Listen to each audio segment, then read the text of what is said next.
on, down in the Z position.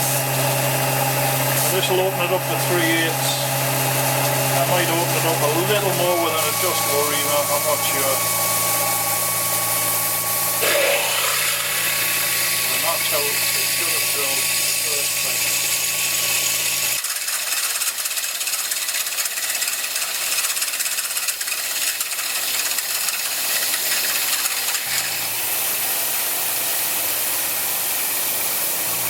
And that's that one drilled. So next job will be to quickly in the lathe make a dowel that's a tight fit in the machined half and a good fit in this one, so it locates precisely, and then I will use that pin to locate to spot through here and do the other hole.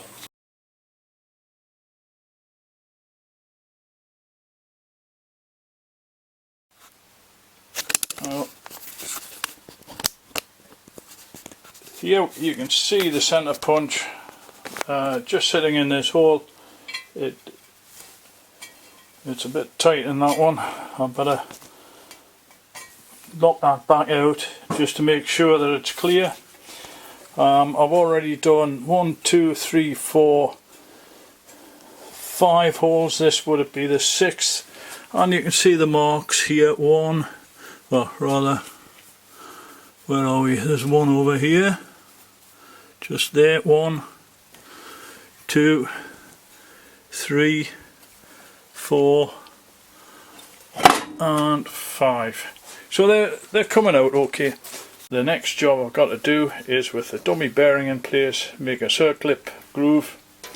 To take the circlip, I've got off the internet, I downloaded the specs for it, so it should be okay to fit, and we'll go ahead and give it a try, see what it looks like, and hopefully what I've done, I've had to modify my vertex boring and facing head, because I don't want to have to write a program just for a groove and have it go wrong on me.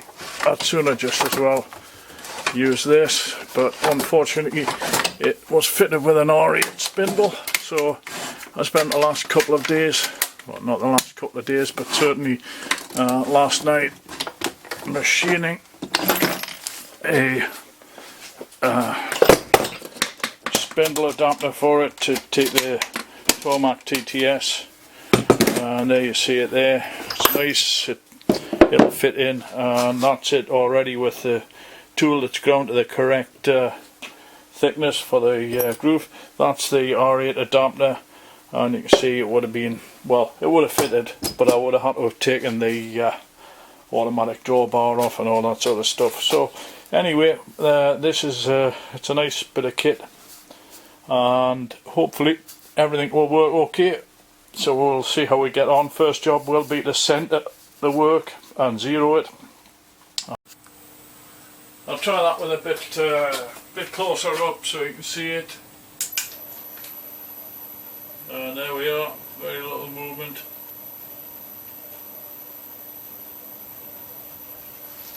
So we'll call that okay.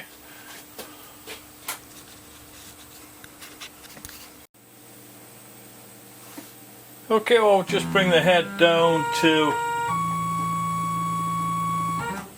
what is 0 on here, and if I turn it around, you might hear it just scraping the bottom, and it's just starting to scrape the bottom, well, just scraping against the dummy bearing.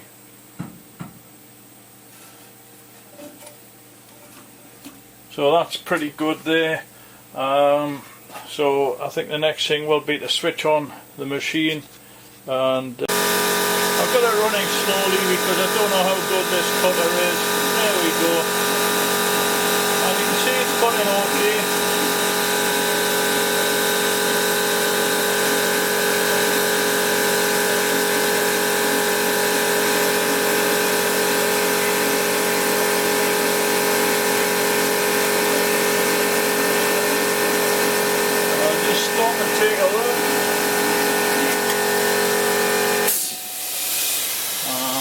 turn it around to, if I can, to the back where my stops are.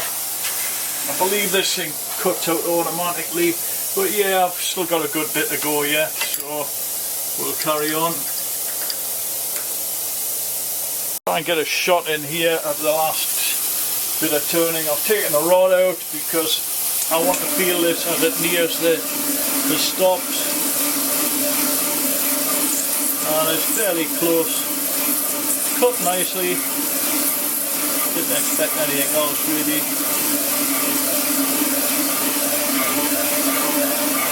Starting to feel it hitting the stops a bit. So I'm going to stop here. Yeah, I can feel it clicking. So it's up against the stops.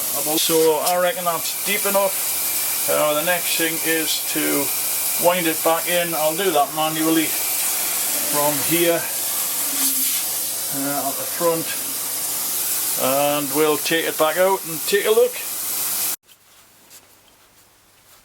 Now here we see in close up, and we'll take it a bit further out, top ring groove here.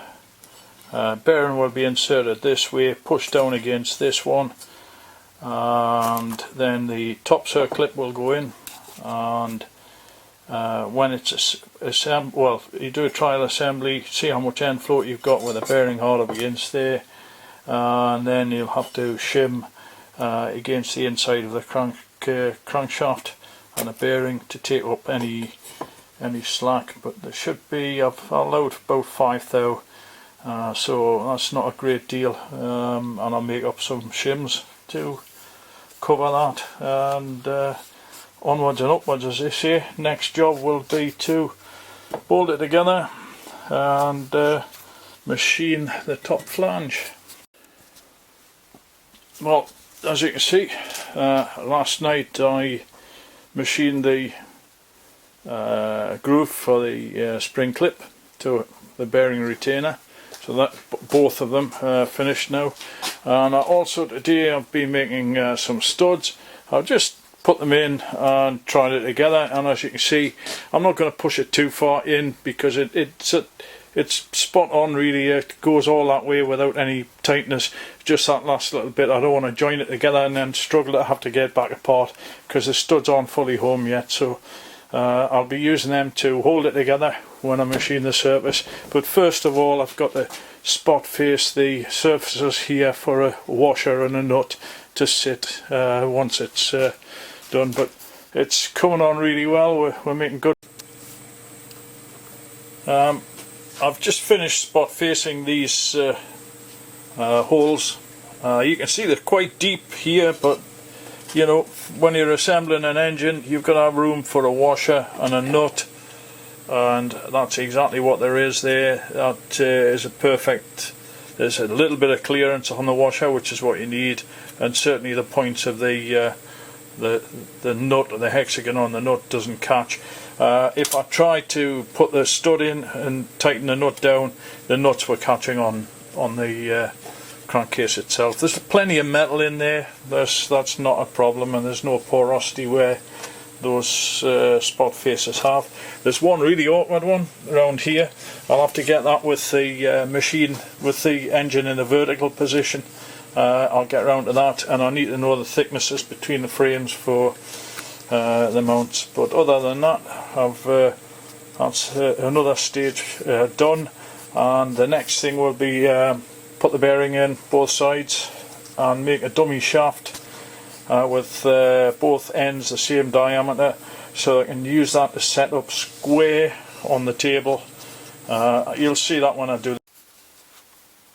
Well, there you see the crankcase is joined together. The studs are a little bit on the long side. There's maybe one that's a correct length, but that's where the washer on, and just I mean it slid together really nicely. Everything looks pretty good to me so far.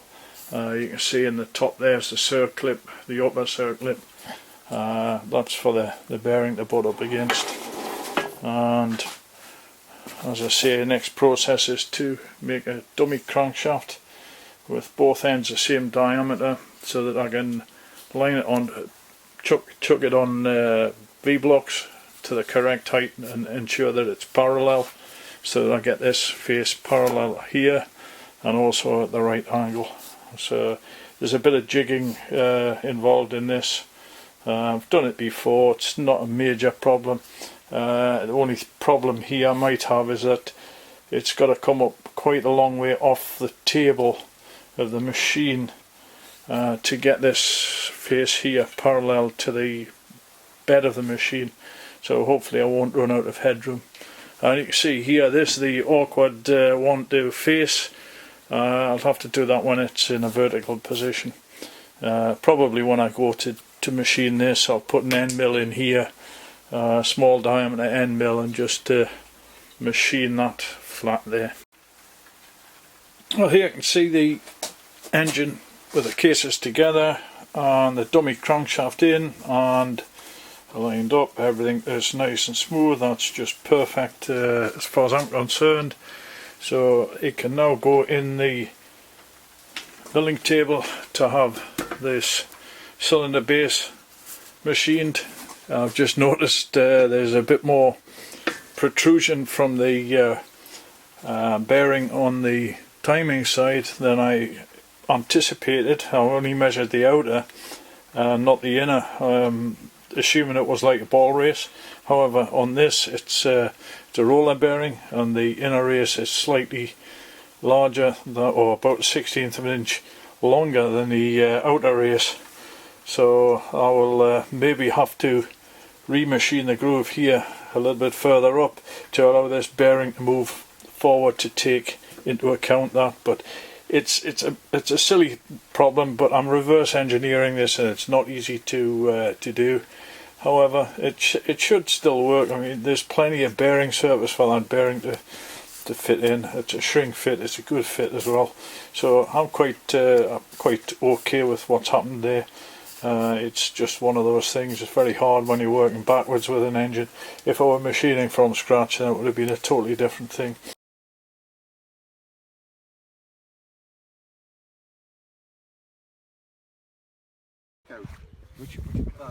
This bit of elastic, just pull it out, right, that's it, get the end in, that's it.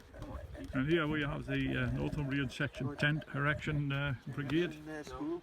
As you can see, there's some strange hats here. Well, we think so. There's Mr. Byrne. Why don't we try the other one then? They're Well, really we could try the other finding one. I think it's a lot longer.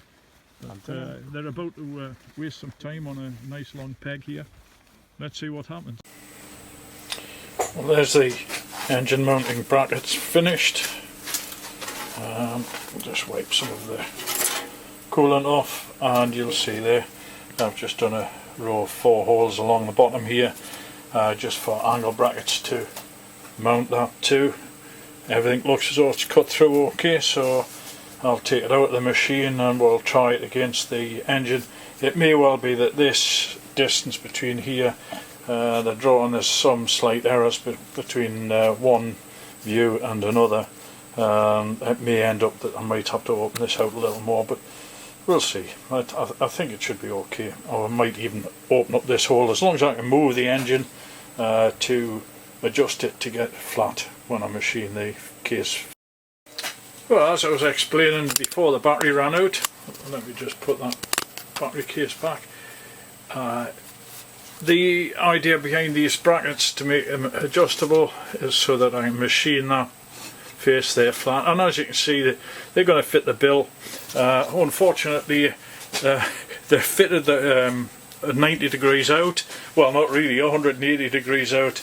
The slots were meant to be at the bottom, though it doesn't matter that much. In fact, it's probably a little better because I think they're a better height. And of course, I drilled the mounting holes down that side for brackets, but I'll have to drill a couple more here. I'll probably just drill one here and one here. I'll mark those once I sort of roughly get where, mark those holes there and there over the slots, so I can get two clamps or whatever onto the side. What I'll use for clamping will be these brackets here. I'll probably, actually I might just mount them like this and then put a clamp onto here, and keep those elevated a little until I get everything level, because I need to get this supported on V-blocks of the correct height too. So it's a bit messy, it's a lot of fiddling around, but eventually I'll get there. And now I've got these done, I'm well pleased. Everything worked out fine to the drawing. Well, here you see one of the most complicated setups you can ever wish for. I've got the gauge on there just to get my flat. This is probably the machining line down here. So I'll get that parallel. I'll use an indicator just once I've got it close. But as you can see, what I've done is I've got this shaft running parallel to the x-axis. It's within half a thou over as much as I can do on this length. Unfortunately, I can't pick up and go across and down, so it's too high. But anyway, I'm quite happy. It's accurate. It's not essential really that I get it square, but it's a nice to have. Certainly when I put the plate on that sits on top of here to drill through, I will have to centre it, and I'll use the same method again to get it running parallel, and then put the jig on top of the base after I've machined it. But as you can see, I had to make two engine mounts to go around from this hole here to here, and I've got 4 adjustable feet which I made a few weeks ago on using, you can see one under there and one here. Now they're just all fairly loose. I can knock this and move it this way. Now I've got this clamped down on. Now I've got this clamped down with these clamps. I can rotate it about here without fear of losing the horizontal. It's a very complex setup, but in fact it's going to take 10 times longer to actually set this up than it will to machine those. Well, this setup has taken me about 2.5 hours to complete. Just something to watch here in case it collides with that. Very close, but not close. Okay, this is the machining side. It'll only take a few minutes compared to the setup for this particular operation. Using a 2-inch or 2.5-inch base mill, and using conversational to do the job. Looks like I might leave a little bit there, or I'll dress off with a file, tiny bit. Just had a hard job getting it to cover the whole area without problem. This could be the final pass, but I doubt it. I might have to reset my zero a little lower. It just looks as though it might miss. We'll soon find out. Yeah, it's not going to hit this. It's just that little bit low on the side that's already been machined. That's just touching there, so it's not bad. Pretty good guess at 1/8 depth of cut, or total cut. Let's see. Here we go. Let's just come on to the thicker part of it. Leaves a very good finish, this cutter.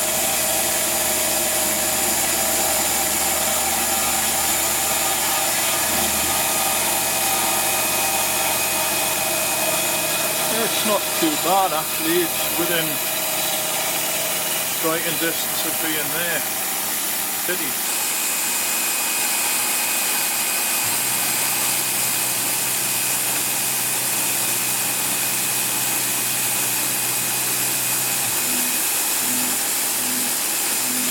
I think what I'll do is set my Z to 20 thou, and then just put into the program on the last pass and start it there.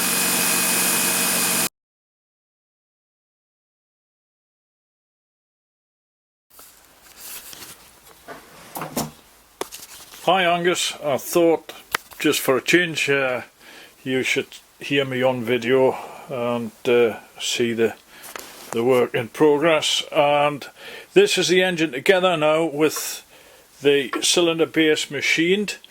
I've got to see it. It's beautiful. There you go.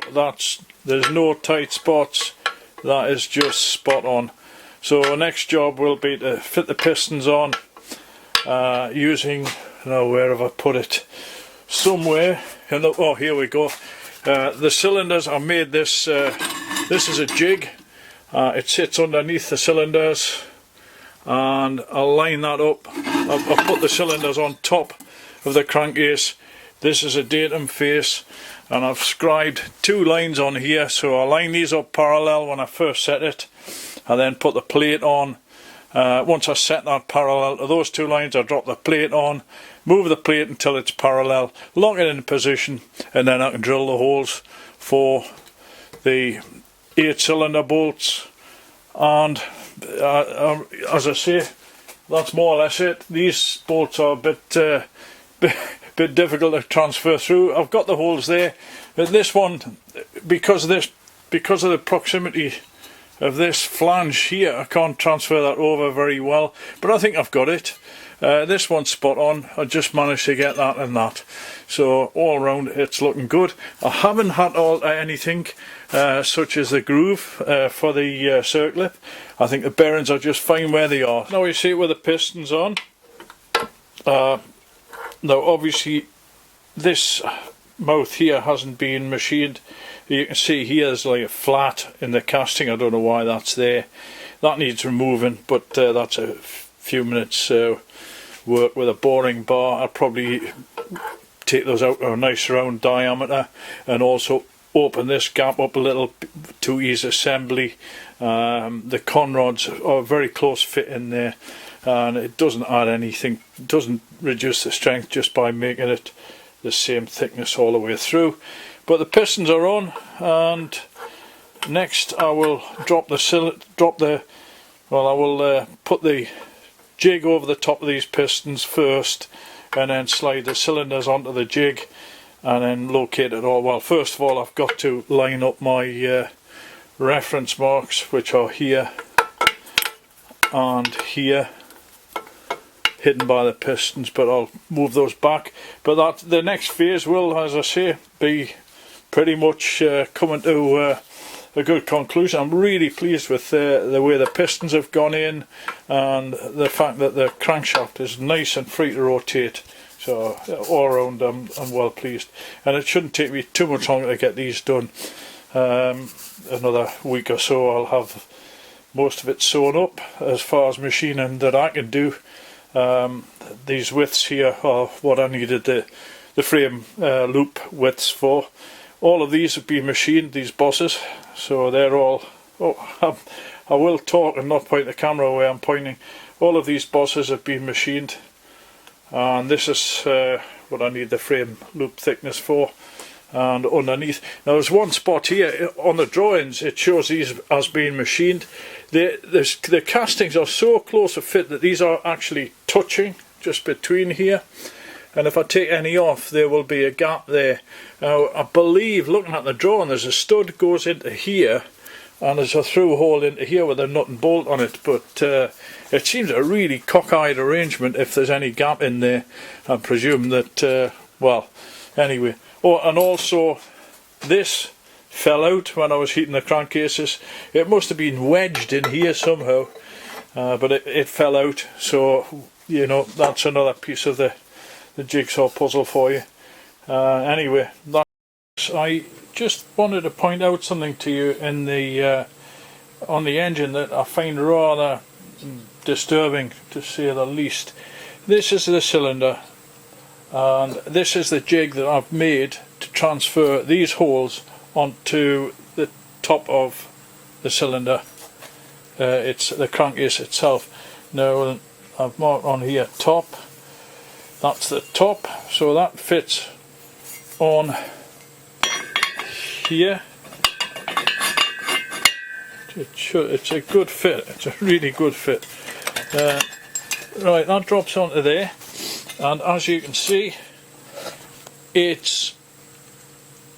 I've matched that little radii with this radius here, and this piece here, oh, I'll have to, this part here slightly overlaps this cylinder base casting. So let's take a look. I'm just wondering if it can't be upside down. No. Anyway, if I put these bores in line with these bores, this edge here doesn't come to here. It leaves a gap here. In other words, all of this is standing proud. I'll try and demonstrate as best I can using the camera in one hand. Okay, now you just about be able to see there, the conrod's more or less central in the bore on both sides, and yet look at all that material there, and you can see there's very little left. In actual fact, if I take that up to, okay, that is where the engine should, that's roughly where it should sit, within 10 thou, and I can actually see daylight just creeping through there. So there's a slight problem with it. I don't know if it's some kind of design change and you've got two different barrels, but I can't think of a way around it just yet. Hi Angus again. Just a few observations I've made that make me think that possibly possibly that this crankcase half doesn't match this. This is a giveaway to me. Now a pattern shop would normally continue this across here, this boss or this part here, so that, you know, there's plenty of metal, but it doesn't blend, if you see what I mean. That just doesn't look right. And also, if you compare, this is the base flange, and you can see there's a definitely distinct boss.